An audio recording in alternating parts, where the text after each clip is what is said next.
We have tons of leaks, rumors, photos. We pretty much know everything about the iPhone 16 Pro. Same materials, titanium and glass, same rounded edges, same camera layout. The same thing goes for the colors. The 16 Pro will come in 4 colors: white, black, gray, and gold. Let me tell you, I'm not impressed. The 15 Pro I have right here is pretty much identical in every way that matters. And the leaks about the 17 Pro hinted an upgrade that's actually worth it, hopefully.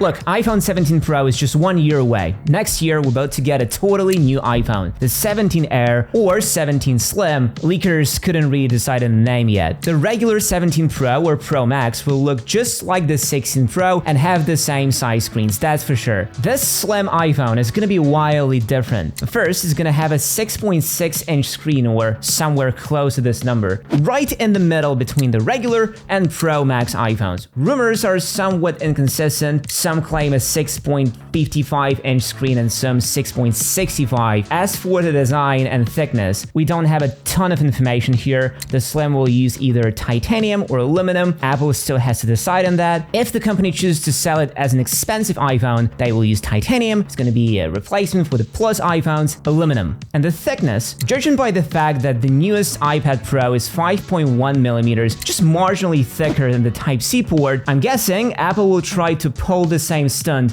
with the iPhone 17 Air. The 16 Pro just won't be that exciting. We want noticeable upgrades, real changes, not just iPhones getting slightly bigger. And that's where the iPhone 17 lineup starts to shine, because if the leaks are correct, then the entire lineup might switch to the 2nm technology for the A series chips. Apple just switched to 3nm with 15 Pro, and jumping to 2nm only 2 years later seems insane. This shift means even higher transistor density, leading to much improved performance and efficiency. The 16 Pro, on the other hand, will use the 3nm technology, albeit a bit improved when compared to the one found in 15 Pro. The 16 Pro's A18 Pro chip will surely be more powerful than the A17 Pro, but the real focus will be on improving the neural engine and giving it more cores. Neural engine is what Apple uses for AI and machine learning features like Apple Intelligence. The more cores it has, the faster and more capable it is. We don't know for sure how much more powerful the neural engine will be in the 16 Pro, but if we look at the M4 chip on the iPad Pro and compared to the M3 on Macs, we'll actually get a fairly small difference. The M3's output is 35 TOPS, while the M4 does 38 TOPS. This is roughly an 8% difference. So unless Apple has an ace up its sleeve, the 16 Pro in AI tasks won't be that much better than the 15 Pro. But hey, if it seems to you that the 16 Pro isn't cool, hear this. It will have a new button.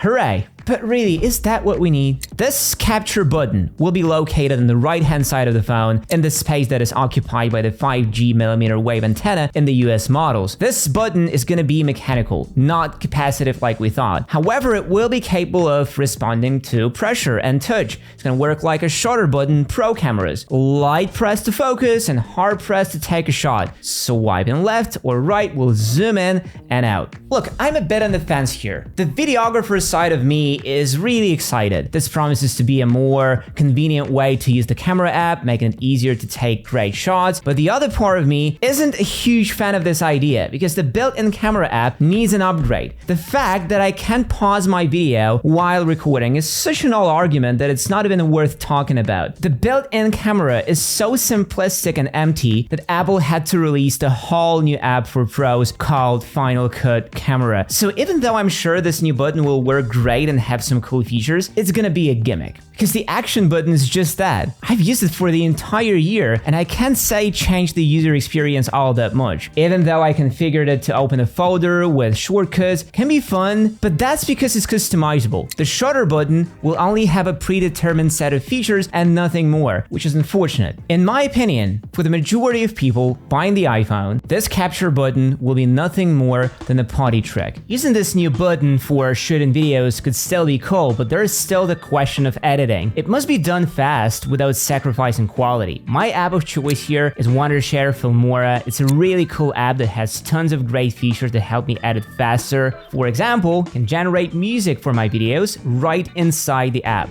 I can choose the mood, theme, and genre of the song, and then choose from the list of generated tracks. This way I can fill the video with unique tracks that perfectly set the mood and help tell a story. Or I can just generate images in case I forgot to film something. It can also be done in a couple clicks. There are a couple of styles to choose from, but the results are always great. But where AI really shines here is in turning my text prompts into videos. I can just describe what I want to see and get an amazing result in seconds. And the quality is really nice. The consistency, the details. Maybe I don't need to shoot videos after all. But AI also works with smaller things here, like a smart cutout. The program manages to perfectly identify the objects in the shot and, for example, remove the background. Or how about AI thumbnail generation? Yep. No more need for that expensive Photoshop subscription. And I'm not even mentioning automatic audio to text subtitle generation. All these tools are a must for content creators like me, and they all are available within one app. Thanks Wondershare for sponsoring this video, and let's get back to the video. Now I just want to go back a bit to that bigger display on the 16 Pro. Remember how in my review of the Samsung S24 Ultra, I mentioned my hopes for the 16 Pro to have that anti-reflective coating? Well, scrap that, because the 16 Pro apparently is not gonna get that. The 17 Pro, the iPhone 17 lineup, however, will. And this is one more reason to call the 16 Pro a gap year phone. At least the display itself on 16 Pro is rumored to be better. According to rumors, the iPhone 16 Pro will use a new OLED panel from Samsung with 1200 nits of sustained SDR brightness. The 15 Pro does only 1000 of sustained brightness. It reaches those advertised 2000 nits only under direct sunlight or bright artificial light. This 20% difference might sound huge, but in real life you won't really feel it. Without proper anti-reflective coating, it doesn't really matter how bright the screen is, and all that fancy micro lens OLED technology and its reduced power consumption will pretty much go unnoticed, unless Apple decides to up the max brightness from 2000 nits to 3000 nits like it did on the Apple Watch. Another thing that gets people excited is the bezels. Well, apparently the 15 Pro's bezels are too thick. If you're one of those people who doesn't use a case on their phone, the 16 Pro might have something to offer, even slimmer bezels. 1.2 millimeters on 16 Pro and 1.15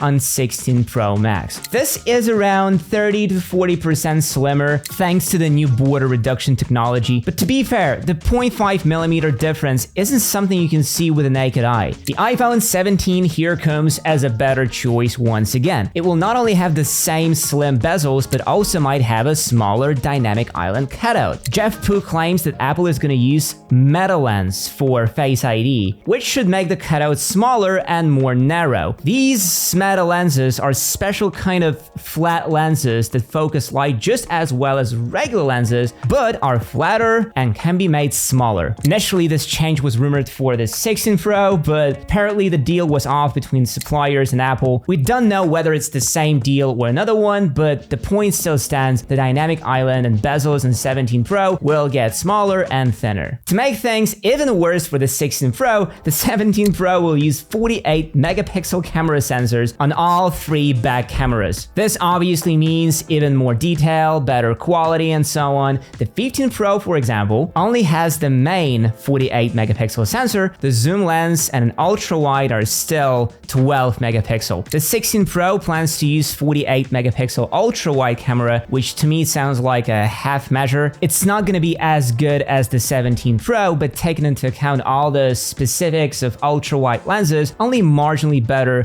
than the 15 Pro. So to me, this change on 16 Pro isn't really worth it. What is worth it, however, is the switch to 5x on the regular 16 Pro from 3x on 15 Pro. This is a great thing, especially for creative people who want to turn every mundane shot into art. But here's the thing, it's still gonna be a 12 megapixel module, and my experience shows that zooming the 3x shots on 15 Pro to look like 5x shots on 15 Pro Max doesn't bring a noticeable drop in quality. Sure, the regular 15 Pro can zoom up to to 25x, but that's not a big deal 95% of the time. Trust me, 48 megapixel 5x zoom on 17 Pro is gonna be a massive improvement. To add more reasons to why the 16 Pro is worth skipping is the variable aperture on at least one iPhone 17 model. This will make all low light shots better and fix some of the dynamic range issues on all other shots. We've seen such a tech in Samsung Galaxy S9, but it was years ago. So yeah, in terms of camera improvements, I don't see that many reasons to pick the 16 Pro over the 15 Pro, but probably the worst part about the iPhone 16 Pro for me is the Apple Intelligence and the fact that all of its features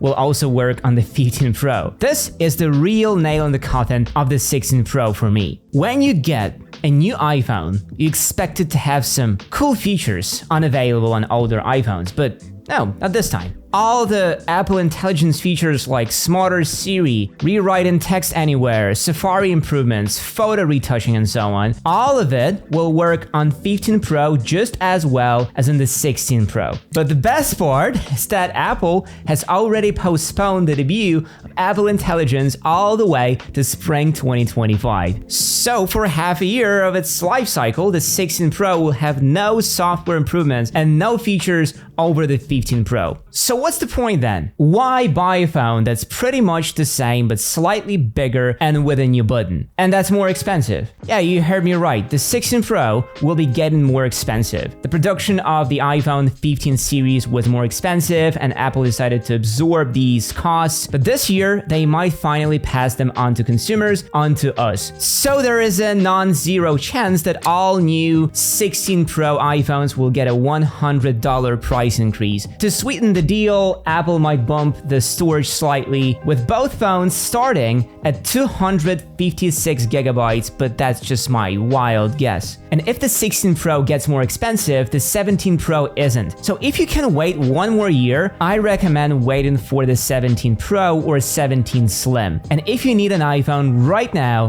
go for the 15 Pro. After the 16 Pro goes on sale, the 15 Pro will be discounted and you will be able to snatch a very good deal on it. So yeah, you either get the 15 Pro now or wait for the 17 Pro. Let me know what you think and see you in the next one.